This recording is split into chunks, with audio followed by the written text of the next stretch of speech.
sometimes we go live and it's not public yet. So I don't know why it does that. It's so stupid. That's on Facebook, and you are live, and you are good. We're public. Yes, ma'am. Woohoo! So welcome everyone. We are Crossroads, and we are now live and public, right? Mm-hmm. We have a special guest tonight. His name is Rob. Is it Gutro? Is that how I say it? Gutro. Gutro. Okay. Well, you can call me whatever you like. I don't. It doesn't matter. Oh well. Depends on how the hour goes. What do you think? Okay. That's fair. All right. For those who watch the show, I'm Jodi, and my co-host tonight is John Covey and Rob Gutro. Did I say it right? You did. Like guts, Gutro. That's right. Yeah. It's a massacred French name, so Hey, mine too. Yours too. Boy, yeah. Look at you two all connecting here. I know, right? No, everybody thinks it's Covey because they see Cove, but it's Covey. But I always call you Covey. I know. Hi, Angelina. Yes. So, welcome in, everybody. Yes, if anybody that's watching wants to ask questions, just put them in the chat room and our special guest will do his best to answer. Is that right? Sure. Yes, I've been doing this for a long time. Actually, I've been doing this since 2010. I joined a group called the Inspired Ghost Tracking Team in Maryland when I was in Maryland for many, many years. Okay. And now I'm doing paranormal investigations with Monique Toussoon up here in New England. Oh, and she's a hoot. She is the only paranormal drag queen investigator, and she is a tech nerd. And she met me. She found me at the Massachusetts Paracon, and we connected. I did a pet reading for her, and then she asked me if I would like to join her sometime on an investigation. We did. Long story short, it became my latest book, The Haunting of Emery Estate. And and we just did another one together, and that's going to be my next book. Oh, you just keep writing them, huh? Yeah. How many books do you have, Rob? I have 12, Jodi. I have three series of books in different aspects of the paranormal. But one is pets, as you know, how pets communicate from the afterlife. The other one is Ghosts on a Medium's Vacation, which is kind of one of my favorite kind of things, because wherever I go on vacation, as John knows, they follow you, talk to you. They want to tell you the stories. So those books are a mix of history and hauntings. So cool. Ireland, England, and the Birdcage Theater. Hi, Cindy. And the other series are Ghosts versus Spirits. I call earthbound entities ghosts, and I call the ones that have crossed over spirits, because they're the same, but they're different because of location and their ability to connect. Okay. So like that. Yeah. We're going to learn a lot tonight, John. What do you think? So I'm all for it. Yeah, listen, me too. It's always cool. Now, so obviously, for those who may not know, Rob was a special guest at the Penhurst Paracon, where Jodie's grandson was helping him for the weekend. Yes. And so obviously this is how we met Rob. And I always find it really interesting to hear various stories from other mediums, other sensitives who do connect with animal spirits on the other side. So how did you know that, doing what you do, obviously, in the paranormal field, paranormal community, how did you first, know that you had a heightened sense for mediumship ability? Oh, I got scared the daylights out of me. My grandfather appeared to me when I was 13. Yeah, 7 months after he died. I went to his wake, So I knew he was dead. And then he showed up in full color and he scared me. So when I told my parents, my mother said, "We need to talk." And She she waited told till me that that moment, huh? yeah, she said she had the ability, but she didn't use it. She was afraid. And her father, the one that appeared to me, had the ability. And another cousin of my mother's that used to solve crimes with the police in Randolph, Massachusetts, as it turns out, back in the Okay. 50s, I think. So I shelved it for a long time until I had a puppy in 2005, and he was tragically killed by a car. Mm. And he was 7 months old, and he blew the doors off my abilities and taught me how pets communicate from the afterlife. That I want to learn about. This is going to help me. Okay. Do you have cats or dogs? I have a puppy. He's Okay. 6 years old and spoiled rotten. Excellent. They should He's be. more of a daddy's boy. He's a daddy's boy, but during the day I have to spoil him. Do you have pets, John? I do. What do you have? I have currently one dog, and then I have one cat. One red-tipped American bully and a little tortie kitten. Oh. Yeah. I know I hear your cat sometimes meowing during the show. I know. I purposely made sure that she was out there. She's enjoying the air conditioning outside of my office. So okay, there you go. Otherwise, she'll just sit there and meow because she wants to get out of the office. Yeah, when his mom's on, the cat meows too. Mm-hmm. Oh, because his mom comes on and helps. Yeah. Pay attention to me. Yeah. Look at me, mommy. So, yeah. Well, I've learned how any domesticated pets can communicate with us because they know our environment. They know our habits. They know our language. They know our emotions. They know our routine.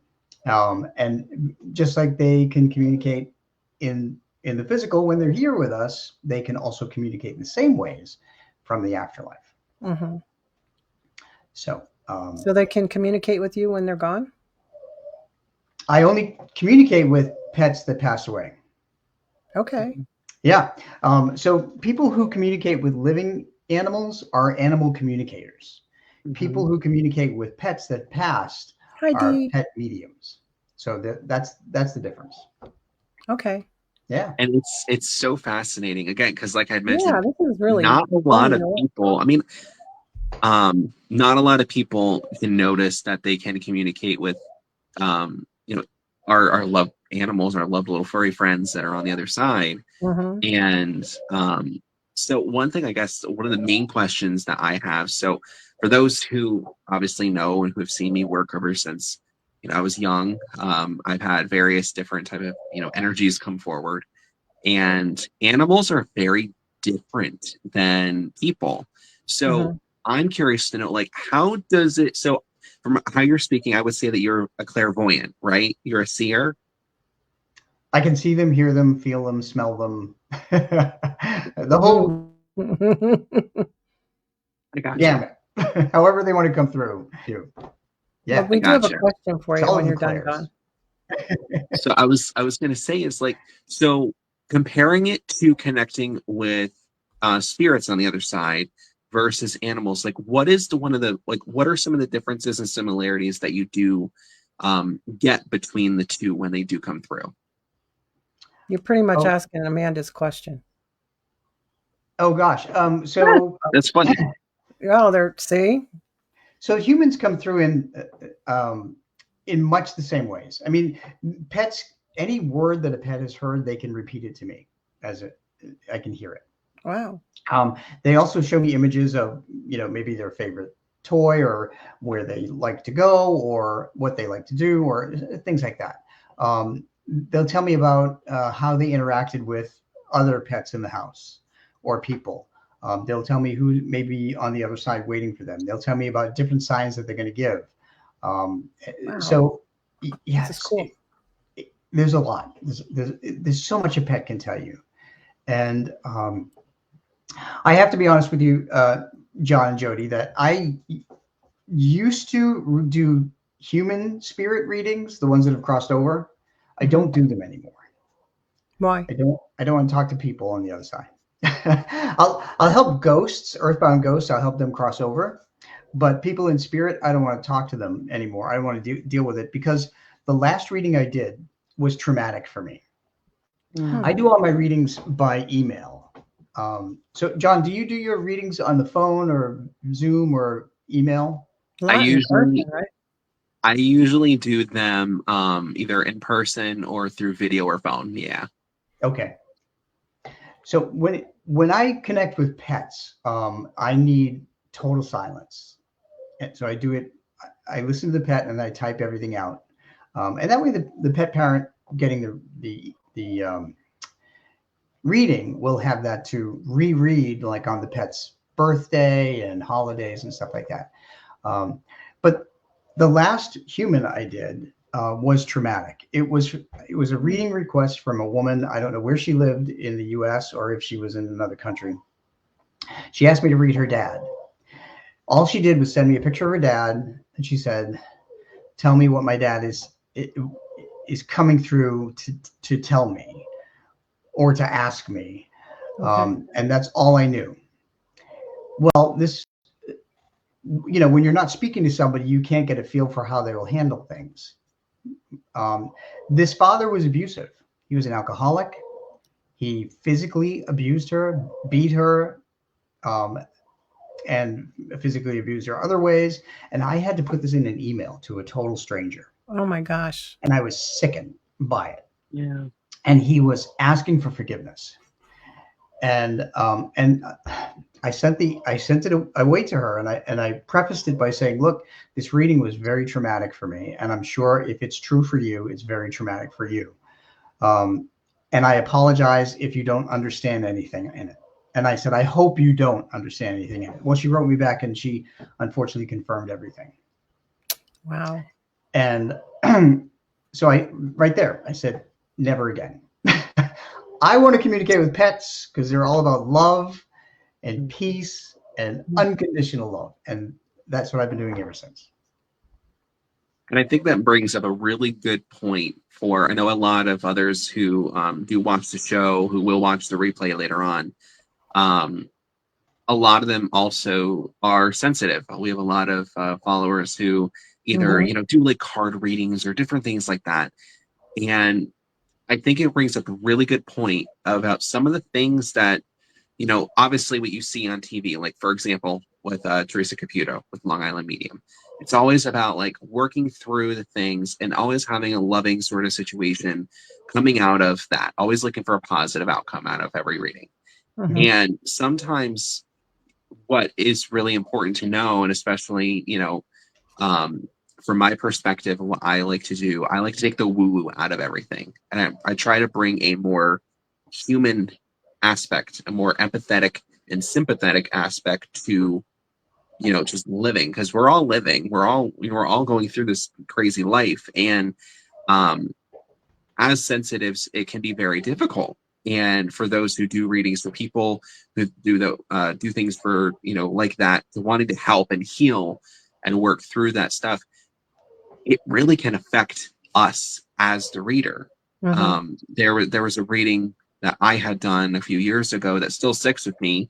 And Jodi, we've had plenty of conversations how normal readings, like I don't always remember the information, but this one, I sometimes will still have nightmares based on what I saw that this woman had went through. Okay. And it's so sad. So it's those moments to where I can empathize and understand, like understanding and seeing these sort of situations, hearing them, experiencing them from your client, and wanting to help heal them and wanting to help provide that message and provide that positive outcome. It's very, very, very challenging for us, especially the anxiety of not knowing for sure, is this person really are they gonna freak out? Or is this like, what if the information is wrong? What if this, that, and the other? We have those what ifs that go through our mind, as any person would. And so it just creates that massive amount of anxiety. So I think I commend you for, taking that stand and for wanting to say, what, this is where my boundary lies. Yeah. And I absolutely 1000% can agree with that. So it's awesome. So I can send people who want human readings to you. Sure. Okay. I'll take them. Okay. So you I'll don't try do, my best. if somebody came up to you, Rob, and said, "Can you do a reading for me in person?" Would you do one? No, No. I would not. No, I would not. And the reason is because I can't listen to a pet and focus on the pet without the person in front of me trying to like ask questions or And influence it. yeah. And so when I do these readings, the first thing that I do is I look at the picture of the pet and the pet's name, and I address the pet, and then I get like a total data dump, all kinds of things. The pet is telling me all the different ways that they're going to, or they have given signs, or they will give signs, and so forth. How they've interacted with their living people, how they're interacting with the living pets, and what pets passed on the other side, and so forth. So all of that, and by the time I get to the questions, I usually tell people 5 questions is a good amount. I will tell you that sometimes people get carried away. Someone sent me 27 questions. Oh my It took me gosh. 2 hours with this Ooh. pet, and this pet kept turning around and walking out, and I'm like, no, come back. Yeah, 27 questions. That's a lot. But 5 questions, and usually I find that all of those questions, or almost all of those questions, were answered in the beginning with the data dump before I even look at the questions, which is really cool because they know what their pet parent wants. So, Well, there's a question from Amanda. She wants to know if you've ever done a reading that included multiple pets. oh gosh, yeah, every week. Every week. Every week. Yeah, and they're draining. They're draining because one reading takes 60 to 90 minutes for me. Wow. And when I get 2 pets, I once did a reading with 4. It took me almost 3 hours. It was exhausting trying to channel for 3 hours. Yeah. But yeah, When and they sometimes come I to you can't. with a pet, is it just, do they ask you any specific questions, or do they say, "Can you just read the pet that just passed"? How do they come to you, and what do they They ask? will. So I have a kind of a format that I send them, and usually, what signs are probably the most critical question. But I always tell people too that sometimes especially with a pet, if a pet dies in a traumatic way, like gets killed by a car, like my dog did, Oh, they won't come through with that information. They won't tell me that because they don't want to repeat it for the pet parent, and they black it out. And there's always a blackout period usually before someone dies in tragedy anyway. okay. You both probably have heard that sometimes spirit will leave the body just before, instant before. Right. So they don't, Does that they happen with can't pets? talk about it. Yeah. So I tell people, if your pet died in a tragic manner, just let me know that. And, specific questions that you may have. Just things like that. Okay. And most of your readings are usually, you said, emails. They're all emails. I mean, I have done a few face-to-face readings, but honestly, they were not as good because, I had the pet parents sitting in front of me going, okay, well, one would ask me one question, one would ask me the other question. And, and I couldn't get to You couldn't focus. No. So, but for anybody wondering if their pet is still with them in spirit, and their pet may have passed, it doesn't matter if it was your childhood pet or a pet that passed 6 years ago or whatever. The answer is yes. Number one, they need to know that their pet will be waiting for them on the other side in the light. That's good news. I'm glad. Yes. They will do that because they want to make our transition easier. And who doesn't want to be greeted by their cat or dog, right?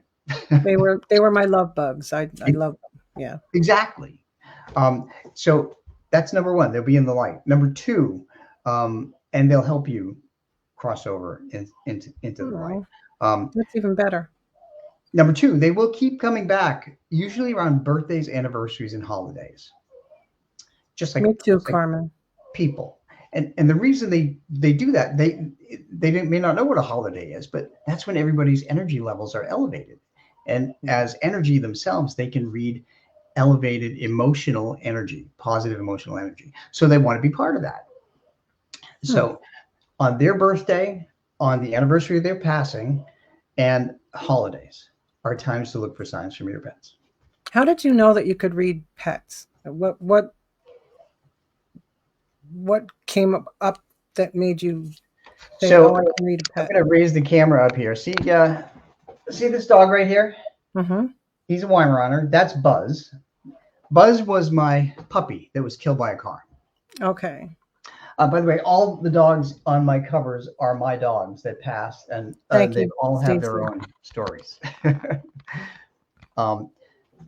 So Buzz came to me instantly, pretty much, and he had help with a human spirit. When he was killed by the car, it took me a couple of hours before I could put myself together, and with the help of really wonderful neighbors at that place where I lived, they actually drove his body over to my house, and I put his body in the back of my truck and drove him to the vet for cremation. But the first sign was a musical one. When I walked into the door of my townhouse, my roommate was at work. He was out at work. This was back in 2005. So he was somewhere in his office in Washington, D.C. When I walked into the house, the radio was playing, and I didn't have the radio on when I left. Oh. And I thought, that's weird. But the radio was playing The Dance by Garth Brooks, the song about a man who loved deeply for a short time and was blessed to have that love in his life. Perfect That was song. a powerful message to me. As I ran through the house trying to look for my keys and find out what radio was on, the second song came on with another message. It was by Alan Jackson. It was called "My Heart's as Empty as a Monday Morning Church." It was a song from 2005, where the love of his life died and his heart was empty. And that's exactly how I felt. I know that feeling. So musical signs. He went on to, he moved things. He had an affinity for destroying sneakers. And he hated my roommate because my roommate was abusive, which is why after Buzz died, my roommate was gone. Yeah, so he would bang on Buzz's cage and try to scare him, and he was just not with it. But so one day after Buzz passed away, I was sitting in my pickup truck out in the driveway waiting for my roommate to come out so we could go to the grocery store, and he came running out screaming at the top of his lungs. And I said, "What is the matter with you?" And he said, well, he was walking to the door. He saw a sneaker get moved from one side of the hallway to the other and drop, just like Buzz used to take the sneakers from the shoe rack and drop them and chew on them. And it scared the hell out of him. Good. Yeah. So, I That's payback, right? That was payback. Thank you, Buzz. But Buzz has come through many, many times. I mean, I've seen him, I've heard him. He sends me repeating numbers. 222 is his repeating number because he passed on February 22nd. Okay. Yeah. And whenever I'm thinking of him, I will see 222. Dolly, our other Weimaraner, passed on October 20th, 2020. And she sends me every other number. And you may not believe this, but since the day she passed, she has made me see a repeating number every single day. That's 4.5 years. Every single day. And what's the number? They're all different numbers, except for 222, because that's Buzz's number. Okay. And in my phone, I have pictures of hundreds of them. Because I will just randomly pick up my phone at one time and look, or I'll look at the coffee pot with the clock on it, or I'll look at the dashboard. We were out touring another town in southern Maine, and I was saying, I haven't seen a sign from Dolly today, and the route number was 111. I'm like, wow. So good number. So for everybody watching, these are angel numbers, and people refer to angel numbers in different ways. Mm-hmm. But to me, they're just sign from spirit to let us know that they're around. Right. So Carmen wants to know, how does animals communicate with you? How do they communicate? Well, they can communicate with you in various ways, like they did when they were alive. So if you're a cat parent, you may feel them walk across the bed at night. You may feel them curl up against you. Dogs also like to curl up against you in the big bed. You may feel them brush your ankle with their tail in spirit. Okay. I've done a couple of cat readings. I've done not a couple of 1,000 cat readings. Sometimes cats will jump up on my shoulder and they'll brush my hair while I'm doing a reading, and I have to do this. And I'm like, okay, stop, I get it. So I put it in the reading. Last week, a dog was licking me on the face on the right-hand side, and I'm like, okay, you're a kisser. So people may feel these things. It's really just about being aware and not discounting what you get. Tell me something. Dogs and cats, they can see the spirits when they're alive. Because yes. I know that my dog can. Yeah. So in my first Pets in the Afterlife book, I have 4, by the way. Mm-hmm. Because I'm also a scientist, I have to explain everything using science. And so I use the science of energy to explain how they get strong enough to communicate, how they communicate, and so forth. Okay. But science is an integral part of pets too, communicating. What I've learned by researching journals is that dogs and cats have a different configuration, a different physiology in their eyes and their ears. They have different cones and rods in their eyes than humans do. So they can see faster movement than we can see. As a paranormal investigator, we use high-speed cameras to catch spirit movement or ghost movement. So dogs and cats can see them head on because of the cones and rods in their eyes that are different. They also have a different ability to hear at different frequencies. If you think of a dog whistle, we can't hear a dog whistle. Right. But that's why we use digital recorders in the paranormal field. So when we ask a question and we record it, we may not hear it audibly until we play it back, because the digital recorder picks it up at a different frequency.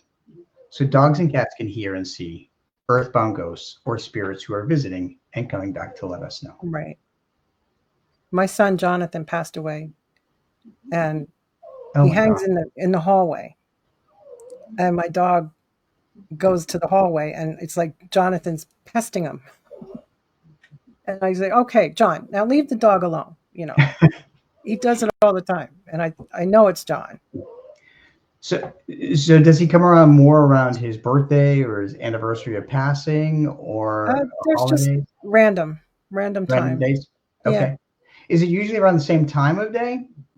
Usually around midday, like 3-4 o'clock. Okay. So, yeah. So what I always look for with signs is consistency. Mm-hmm. Then time of day is definitely one of those things. Okay. So. Yeah, he's always pesting him. And it's like Rocky's tail's going like crazy, and he's, wants to play with them. And I'm like, okay, John, now leave Rocky alone. I think it's hilarious. I love it. It's all about love. Yeah. You got a lot of questions in here. Okay. I don't want to talk too much. I feel like I'm dominating the conversation. This is your show. This is your hour. So Carmen wants to know, how soon can you communicate with animals that you've seen to communicate with, of course. How soon do they usually start to come through after they pass? Is it instantaneous like it was with Buzz, or is there usually like a time frame? Like, what do you kind of see overall? Usually within that same day or within a day, they will come through. Really? Because it's not like that with humans, right? Nope. I didn't think so. Seem to wait. Yeah, they have a little time. Yeah. I've found that humans tend to wait before they cross over because they want to see who's at their wake and their funeral. My dad did. He waited. He was watching to see who came in. So he can haunt them later, right? No. My dad was a great guy. I'm kidding. I'm just kidding. That would be, no. I'm not going to name names, but no. So what I found is that dogs and cats, for the most part, when they pass, they cross over almost immediately. And the reason for that is if you think about how a dog and cat reacts, they react to emotions. They can read your emotions. I mean, they know when you're happy, when you're sad, when you're scared, when you're sick, et cetera, et cetera. When you're mad, they go in the other room and they're like, when they're done. They do know when you're sick, don't they? They like to hover. They do. Yep. So because they can read that energy, when they pass and the light opens for them because they're at their highest energy. And I need to talk about energy at some point today. Yes, do that. So they can sense peace and love on the other side. And that's why they cross over. They cross over immediately. Humans are not that bright. Humans are not that smart. We're more stubborn. We're more fearful. We're less trusting. And I have found that some humans think that they can stay behind and help, their family through grief. Others want to stay behind to stay with their possessions or where they lived. Others fear the other side because of what they've done and hurt other people in various ways. So I have found on paranormal investigations that most people who are very devout in their religions are the ones that stay earthbound. Okay. Because the slightest infraction is enough to scare the hell out of them, if you will.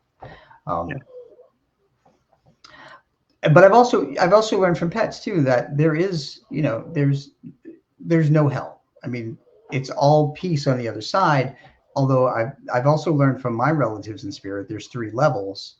My aunt chose the lowest level to ask for forgiveness from my mom. And then, and in other cultures, I think Japan says there's 7 levels of the afterlife. So it depends on, your experiences. But everybody's pets mostly cross over, and then they can come right back because they get the knowledge of how to communicate. That's awesome. Any more questions here? There's a lot of comments, a lot of good comments. So, of course, I can answer this one, but of course, as we all know, Norman is also wanting to know, are our animals that pass, are they with our loved ones who have passed as well? Yeah, well, you can answer that, John. You talk to them all the time. It's, to me, and I guess this is going to raise a question from me to you, is so when you do communicate and you see them, no matter if it's on, on investigation and you have an animal that comes through during investigation, or if you are doing a private reading, like, how would you describe their energy for the most part when they come in? Because I know for me, there are different perspectives, and it also depends on the animal that does step forward. But like, how do you perceive them? Like when they first come in, how do they act? Or how, like, what does their energy look like or sound like? Like, kind of give like a little bit of a rundown if you're okay with that. Sure. So they all come through in different ways, different energy levels. Some dogs will come through with puppy energy. Others will just be laid back. Cats are generally more laid back when they come through. That's a general thing. Dogs are much more excited when they come through. I can see that. Yeah. And they almost always show me um, their appearance at the time they were most happy in life. So Oh, they will never really show me themselves just before they passed. They will that's show good. me, yeah, usually in the prime of their life. Um, so the energy levels depend on the animal and depend on the personality. Um, and sometimes when I'm doing a reading and I'm connecting and asking the pet who's on the other side with you,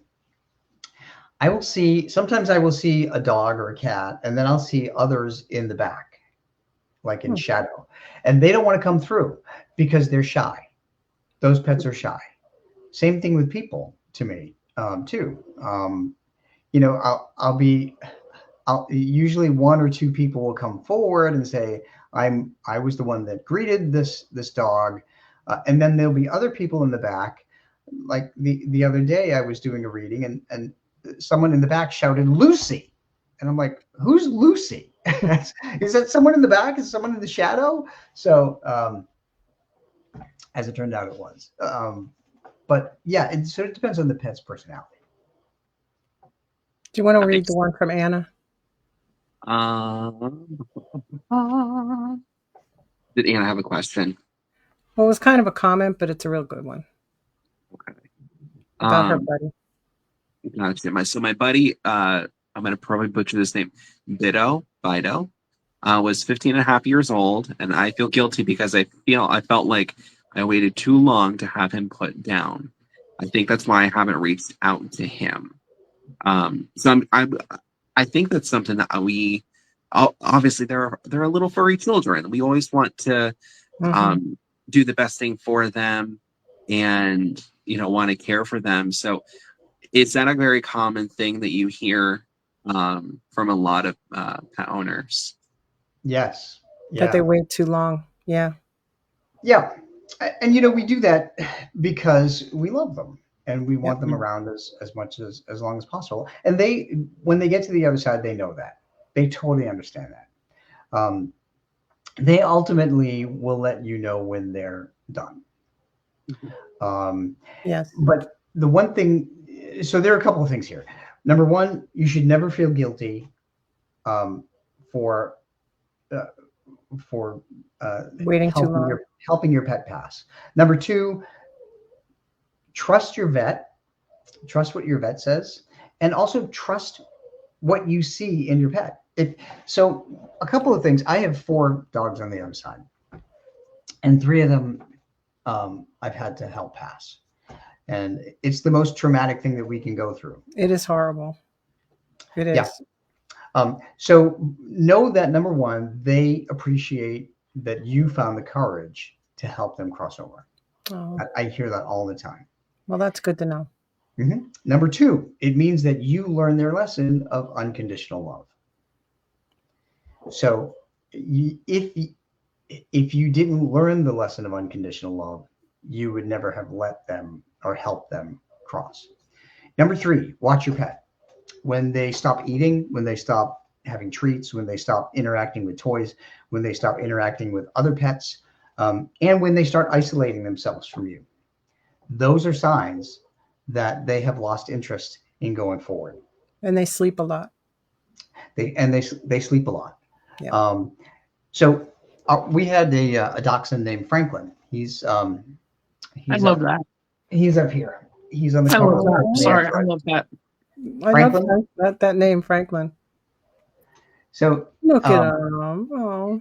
So Franklin would do anything for a treat, and So will mine. yeah, and Franklin had back surgery. Dachshunds usually have slip discs, so he already had back surgery once. He was 16 and a half, and a disc at the very back, at the end of his back, was starting to slip, and he was having very, very much trouble walking. Poor thing. Couldn't even get up. So, but he wasn't ready because there were times where I would have to pick him up and bring him to his food bowl, and he would devour the whole thing. I'm like, okay, he's not ready. He is not ready.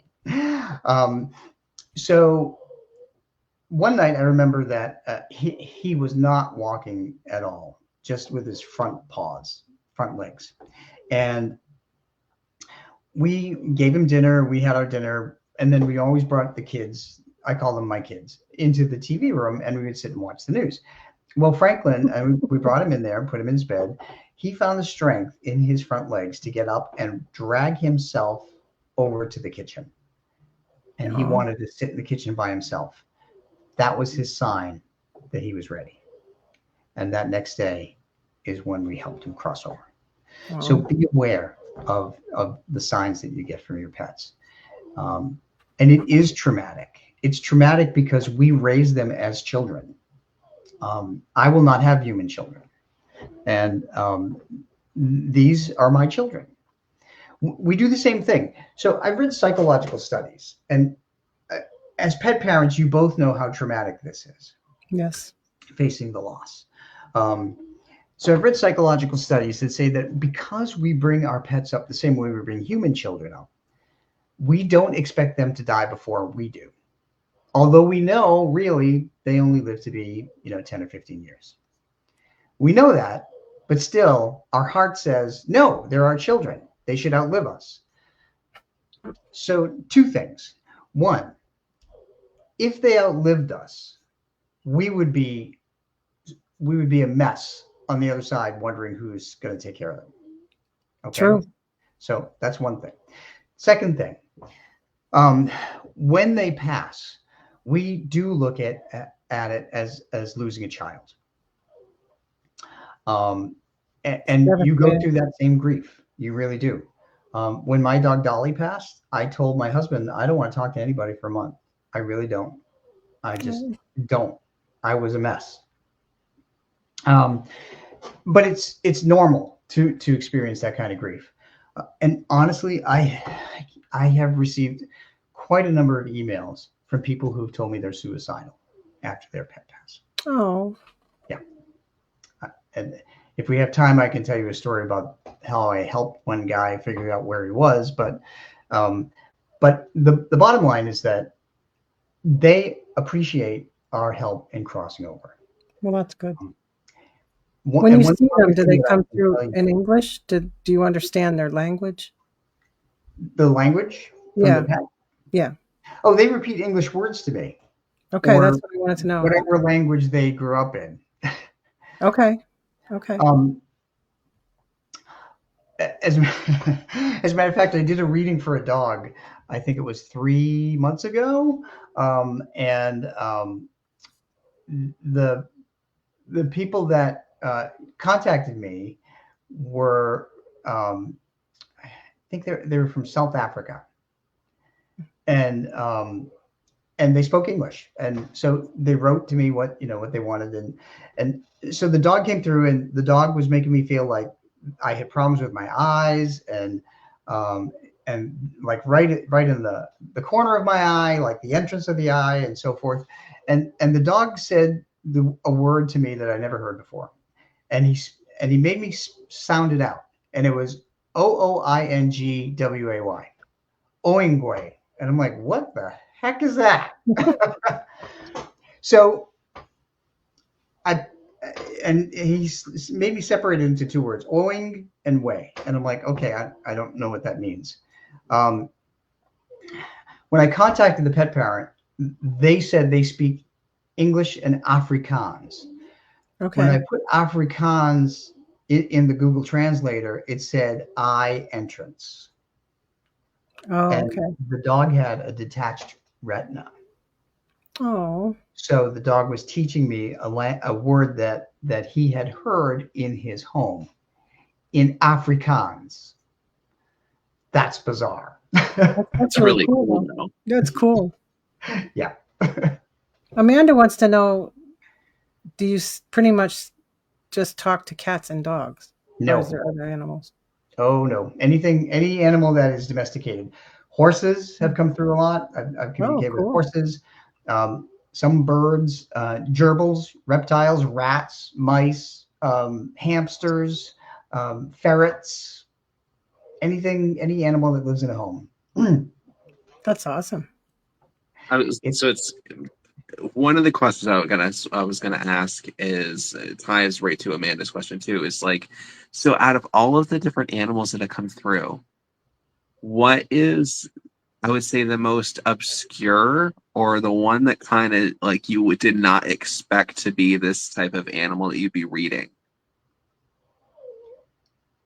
Well, I hadn't thought about it. Well, when I started getting gerbils and pet rats, I mean, that was, I was like, okay, all right. So that was kind of funny, but you'd be surprised how many rabbits I get, though. Oh, Wow, yeah. really? Yeah. And there was one particular rabbit. His name is Wudge. I love that name, Wudge. Wow. And Where do they come up with these names? I just love it. He told me, he had such great wisdom. He said to me, tell my dad, love is nothing to apologize for, because his dad was upset about helping him pass. And I thought, wow, that is amazing. What an amazing message from a rabbit. Yeah. Yeah. That's pretty cool. Angela also wanted to know, do our animals that crossed over let us know what they think of any new animals that we get? That's a good question. They do. They do. And they actually, when they pass over, they'll come back from spirit. They'll also lead you to the next animal that you're supposed to adopt. Oh, really? Yep. Oh, They will do very that. cool. They will also train the new pet that you adopted to try and teach them a habit that they had when they were alive. So you'll know Good that or they're bad? Good or bad habit? Oh, it doesn't matter. It can be either one. Because some people have contacted me and they said, I think my new dog is the reincarnation of my dog that passed. And I said, no, it is not true. Your dog that passed is still on the other side, waiting for you so that you can cross over. But do they teach them some of their habits? They do. Because the dog I have now does a lot of things that our Buddy used to do. Mm-hmm. And I keep saying, I think Buddy's in you. Yep. I think you're a clone of Buddy. And he Nobody's just me walking like, yeah, aside. Right. Buddy is just training him. Oh, yeah, he's training him good. Yeah. See, and that makes a very good point. I wish my mom was on here tonight, because she can without going to, I know, she's just busy tonight. She's planning my sister's baby sprinkle on Sunday, so that's what she's doing right now. Okay. But I will try to keep very. I know, right? I don't know what that is. So it's like a baby shower, but it's with the second or third or fourth or however many children that you have. Instead of having a full-blown baby shower, it's just a little sprinkle. Just a little party. Okay. Right. Ice cream, right? Hey, you know what? It's whatever. But anyway, so without going into a full story, we had this dog who my mom actually started a business in the name after. And perfect. Like, she was like a little mini human in the point where she would of course have some, normal dog tendencies, but she literally personality of like a little human. And when it came time for her passing, like, again, a whole traumatic situation that happened with that. And yeah, it is. Fast forward, not even 3 to 4 months later, and I remember I was scrolling through Facebook at the time, and this little puppy came up on screen, and I'm just like, something feels different. Yeah. And I'm normally like, I'm a cat guy. I love cats, and something just felt completely different. And I remember at the time, I looked at my friend and who's there with me, and I said, this is too soon. This is way too soon. So, long story short, fast forward to today, and that is where we have little Miss Bella.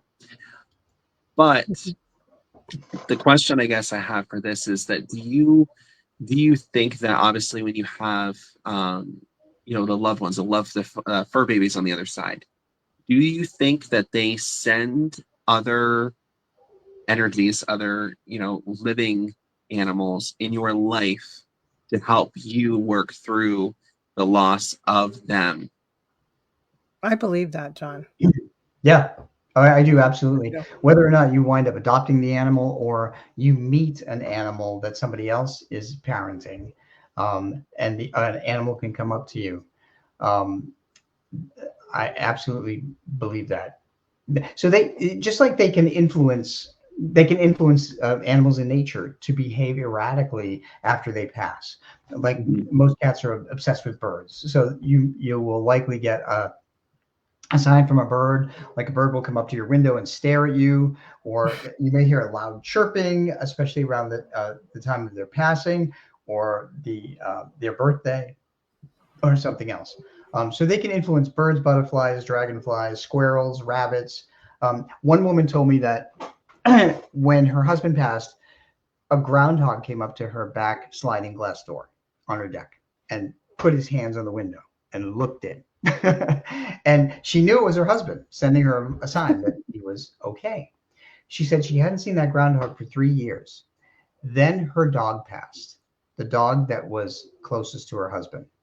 That groundhog showed up again on her deck at her window, put his paws and his face on that window. So she said, that's my confirmation that my dog is with my husband. That's so cool. When my one dog, we called her Biscuit. I always said it was my husband's other woman. That was his other woman. When she passed, a friend of mine worked at the SPCA, and they had a whole litter of puppies. There's 14 puppies. Wow. And she said, I know you just lost Biscuit. There's several puppies left. They were only like 4 months old, 5 months old. Come up and get one to replace him. I'm like, oh God, I don't know if Dawn's going to like this. It was only like 2 months after Biscuit died. I grabbed the grandkids to come with me because I knew that would help. And we went, he was the only one left.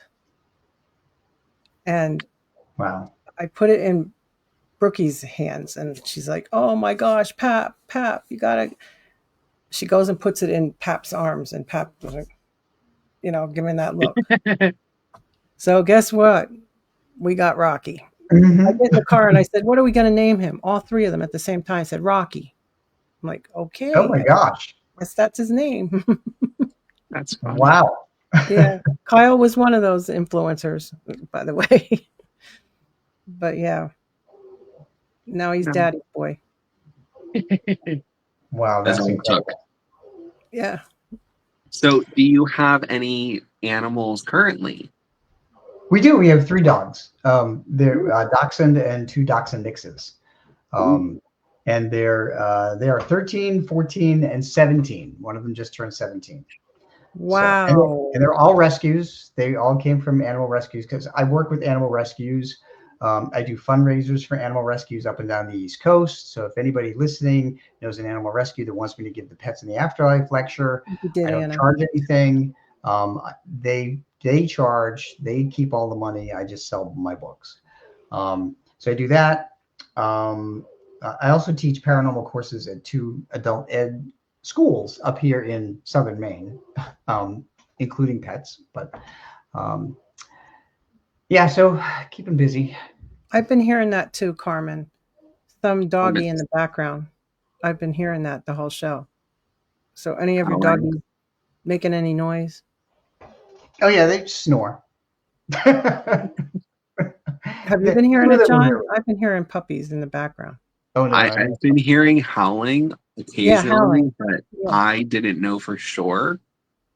Because I know like sometimes our neighbor, they'll let their labradoodle out. And I thought it was your dog, John, at first. Oh. And Anna said Rocky named himself. You're right, he did. I think you put that name in their heads. I do have a little story I'd like to share with you about Franklin, about how what happens right after they pass. They really desperately try to come in to give us messages. So dreams are the easiest way to come through. But Sometimes we can't dream immediately of a pet that passed because grief is a negative emotional energy and they are a positive emotional energy. And that sometimes our grief is much stronger than their ability, than their energy level. So don't despair if you can't dream about them right off the bat. So when Franklin passed, the dachshund, again, this guy never missed a meal. He in our house we had what's called three treat time, and it was at 7:30 every night. And every night, 7:30, the dogs would line up. We had four when he was around. They would line up, standing beside each other, and wait for their three treats. So the day that he passed, it was in May, and it was Washington D.C. and it was 95 degrees outside, and it was hot in the house. When I said three treat time, suddenly my left arm got goosebumps and it got ice cold. Oh, ice cold. And my husband even said to me, "What is wrong with you?" And I said, it's not like, "Are you okay?" It's, "What is wrong with you?" yeah. So he felt my arm and it was ice cold. And I said, "Franklin's here." And spirits will absorb energy of motion of air molecules. And by doing that, they slow them down and they create colder air because slower moving molecules of air are colder air. So Franklin was there.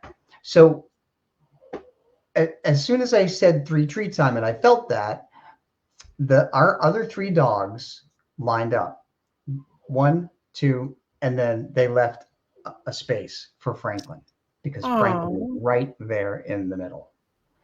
So they saw Franklin when I announced three treat time, and Franklin let me know because he absorbed the energy of the atmosphere. And he wanted his treat.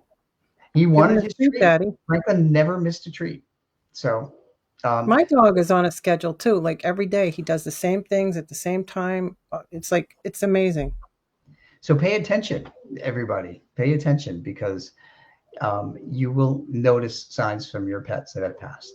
So if anybody wants to get in touch with you, can you give us something, a way that they can get in touch with you, like your email or whatever? And John will post it here or you can even post it here on the chat room.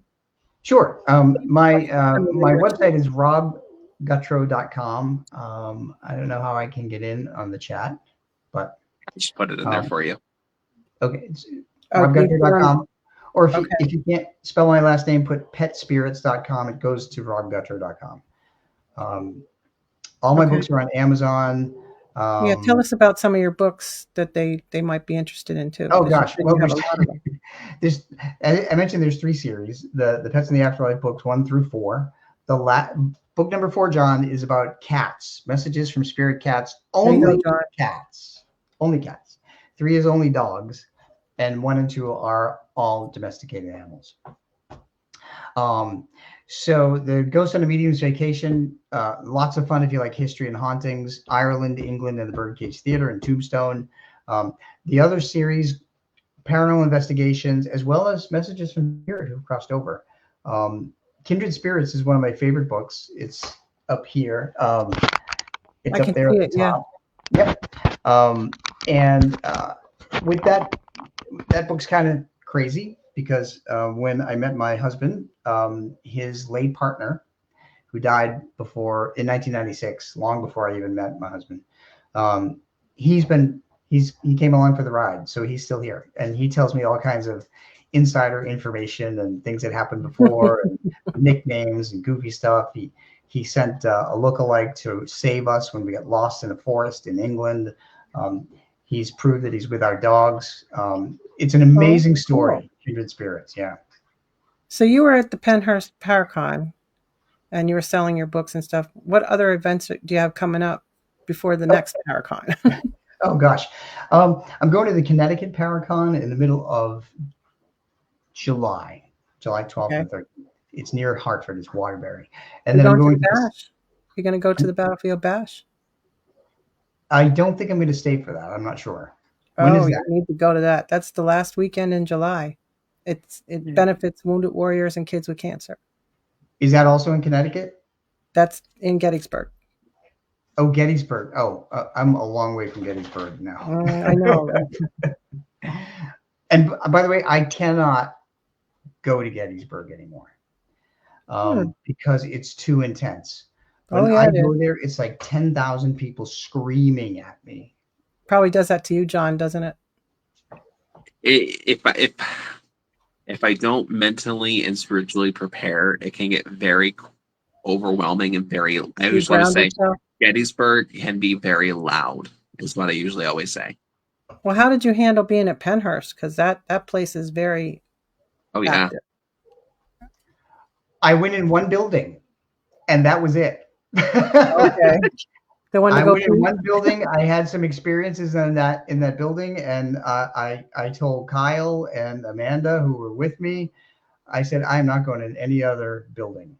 It is very overwhelming. We just Yeah. had the teen campers there, and I feel it.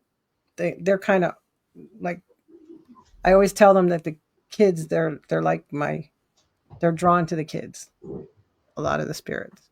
I heard a little girl scream on the second floor in the building where the stage is and the gift shop is. I don't know what Yes. building that is. Yes. And that makes perfect sense.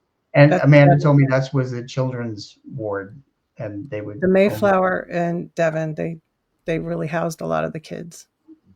Yeah, and I just said, nope, not going I to tell the. the kids I'm using them as bait, so go in there and get the spirits talk to them through them. I know I'm bad, but hey, you gotta do what you gotta do, I guess so. So where else are you gonna be?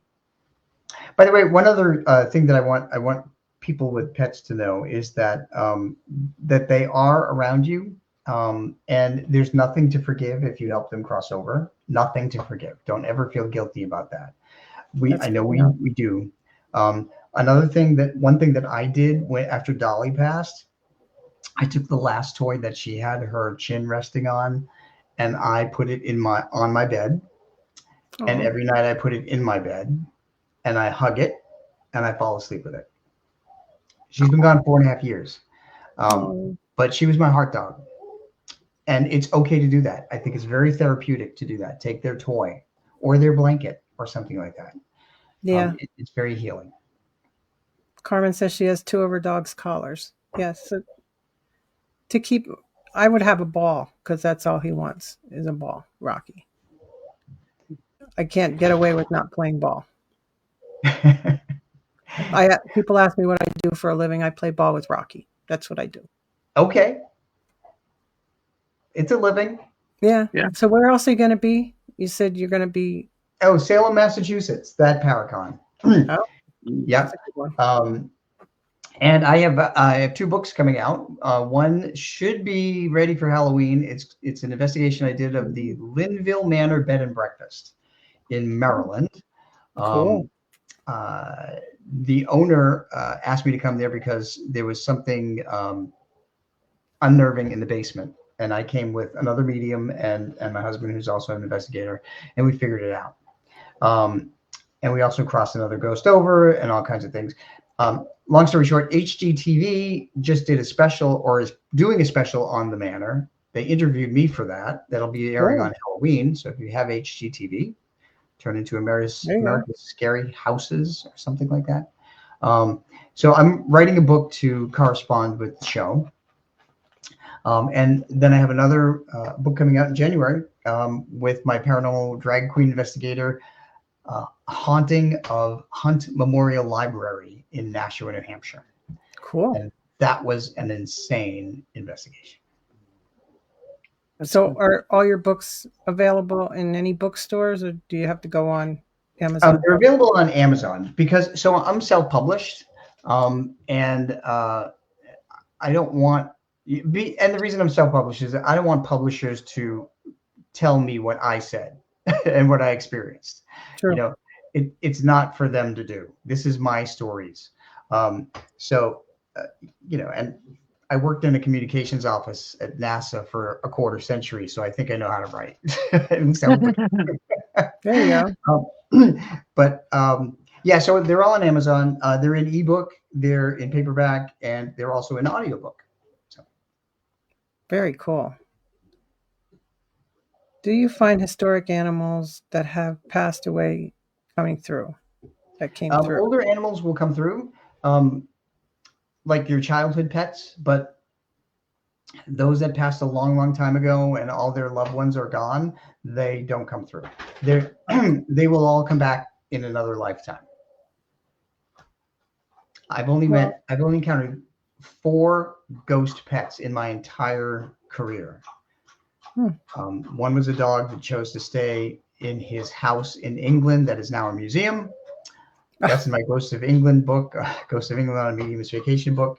One was a ghost cat on an investigation. Actually, 2 were ghost cats on investigations. And then there was a ghost dog that I helped cross over by opening the light and throwing in a treat. So you have a Facebook that people can go see, and all your stuff is listed on there, yes? My website, robgutro.com/events, that has all the events. Can you put that on there, John? Yep. I already did. Oh, he already did. Okay. Yep. So I have Facebook, Instagram, Threads, LinkedIn, Blue Sky. It's exhausting. Okay. All the different platforms. We'll probably see you at Penhurst next year, right? Well, I hope so. Are they going to invite me? Do you know? Oh, I'm sure they will. I'm pretty sure. Because Gina was on here. She was one of our guests in the chat room, so I'm sure. Gina, he wants to come back. There you go. A lot of people will watch the show later, so. Yes. Cool. So do you have any final messages that you would like to share with everyone, or do any last little self-promotion here before we end the evening? Yeah, go for it. I guess a couple of final thoughts. Ghosts, earthbound ghosts, are people or pets too, and they deserve to be treated with respect. Yes. You wouldn't anger an invisible roommate. That would not be bright. Don't provoke them. Treat them with kindness. That's a good quote. Earthbound ghosts maintain their personalities, so that if they were a bad person or a jerk in life, they're going to be a jerk in death. However, those who have crossed over into spirit, they amend their ways, and they always ask for forgiveness for anything they've done. So spirits who've crossed over are quite different from earthbound ghosts. Spirits have learned their lessons and amend their personalities. And just remember that there's no such thing as a coincidence when it comes to spirit. If they want to let you know they're around, or if they will do it. If you do something, they will do it. Yeah. So, yeah, I grew up in a haunted house. I do know that. Oh, perfect. Yes. But I want to thank you both, really. I mean, for this. Thank you so much for coming on. Hopefully we can have you on again in the future. Maybe after your next books come out. How's that? Sure. I would love it. Wouldn't that be fun? Yeah. What do you think, John? Yeah. Hi, Lisa. It'd be fun. And thank you, everybody that was watching and everybody that was in the chat room. We really appreciate you. And we're going to try to be back in 2 weeks because we want to get on before the bash. Okay. Yes. It's been a real pleasure, Rob. John, thank you again. Absolutely. Love you. Thank you both. This has been awesome. Thank you. Yes, it has been. I really learned a lot today. What do you think, John? Yeah, for sure. Anytime. All right. Good night, everybody. Good night, everybody.